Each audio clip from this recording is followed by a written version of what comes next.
Ձեր ընտրությամբ կարևոր լիցք տվեցիք մեր սրբության սրբոց մայրաթորը Սուրբ Էջմիածինը կտրիչ ներծիսներից ազատելու գործընթացին։ Ինչ լիցքի մասին է խոսքը, ի վերջո ընտրություններում Էջմիածին քաղաքում կողմեր եւ ձեր քաղաքացիական պայմանագրի թեկնածուն եւ ընդդիմադիր մյուս թեկնածուն գրեթե նույն չափ ձայն է ստացել մոտ 100-ի տարբերություն է, այսինքն Էջմիածին քաղաքում կոնկրետ այդպես է աշխվել ձայները եւ հարաբերաբար եղել է որ համայնքների մեջ շատ ստացել, ինչի արդյունքով եւ հաղթել է քաղաքացիական պայմանագիրը, խոսքը ինչ լիցքի մասին է, ինչպես է դա ստացել այդ հաղորդումը, ինչպես է իրացնելու, ի վերջո երբ է կարողանալու ձեր ասած հոգևոր հավաքը եւ նկատելի է, որ այն եկեղեցիներում, որտեղ դուք Կիրակի օրերը չեք գնում պատարագին, մարդիկ չեն գնում, այդ թվում եւ ձեր աջակիցները, օրինակ Հովանավանք 2 անգամ գնացիք, ձեր հետևից եկել էին մարդիկ, երրորդ անգամ դուք Հովանավանք չգնացիք, նախընտրեցիք այլ եկեղեցի, այդպես էլ ոչ մեկ չգնաց եւ չմասնակցեց Ստեփան Ասատրյանի պատարագին շնորհակալություն։ Ես տեղյակ եմ, որ այնտեղ պատարակներ են տեղի ունենում եւ մարդիկ գնում են ոչ պակաս, քան գնում էին իմ գնալուց առաջ։ Եվ կամ դուք սխալ տեղեկություն ունեք, դուք եղել եք անձամբ այնտեղ։ Այո։ Դե գիտեք, ես գիտեմ, որ մարդիկ ես էլ անձամբ չեմ եղել, բայց ես ինֆորմացիայի որոշակի գուցե ավելի հավաստի աղբյուրներ ունեմ, քան դուք, կներեք, գուցե կարող է դուք ավելի հավաստի աղբյուրներ ունեք, բայց ես ունեմ հավաստի աղբյուրներ եւ մարդիկ գնում են այնտեղ նորմալ հոգեվոր կյանքը շարունակվում է, ինչ վերաբերում է լիցքին, հենց այդ լիցքն է, լիցքի մասին է խոսքը, որ վաղար շաբաթում քաղաքացիական պայմանագիր կուսակցությունը եւ նրա տեխնացուն հաղթել են եւ ցանկացած քաղաքական տենց իրադարձություն լիցք է տալիս հենց վաղար շաբաթում նույնպես Էջմիածնում նույնպես ասենք հենց ինչ որ գրել է այդ նկատի ունեի հա ինչ վերաբերվում է մայրաթոռը ազատագրելու գործընթացին գիտեք շատ տարբեր մեկնաբանություններ կան դրա հետ կապված բայց այս դեպքն էլ է նա որ էլի նոր կտակարանի ձևակերպումը շատ պատեհ է, որ ես հաճախ եմ օգտագործում, պիտի նայեք եւ պիտի չտեսնեք, մայրաթոռի ազատագրման գործընթացը սկսել է, ընթանում է եւ անխուսափելիորեն հասնելու է տեղ։ Դե գիտեք, Էջմիածնի կենտրոնական հրապարակի գաղափարը դեռ ընթացքի մեջ է կտեսնենք։ Նկատի ունեմ, գիտեք ինչ, այդ բաները, որ հայտարարվում է, ի վերջո պետքա նաև արձանագրել, որ դա նաև երկխոսություն է, չէ, հանրության հետ, եւ նաև որոշակի այդ գաղափարին հաջորդում են ուրիշ գաղափարներ, այդ գաղափարներին արձագանքելով մարդիկ ուրիշ առաջարկ են անում, այսինքն ամեն ինչ տենց կարծրացած չի եւ ինքը ճկուն process է, նկատի ունեմ այնպես չի, որ որևէ որոշմամբ հաստատել ենք, որ SS Կարևորը որ Հայաստանում հիմա ընդհանուր առմամբ ես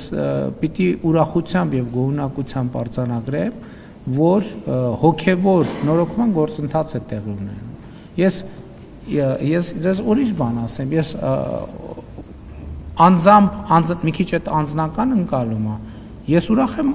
առաջին հերթին նրա համար, որ իմ հոգեվոր կյանքը այսօր լիարժեք վերականգնվել է, որովհետեւ ես այսօր չեմ գնում պատարակների որպես վարչապետ, որ նստում են այնտեղ փողկապներով խիստ պատվիրակություններ, ես այնտեղ գնում եմ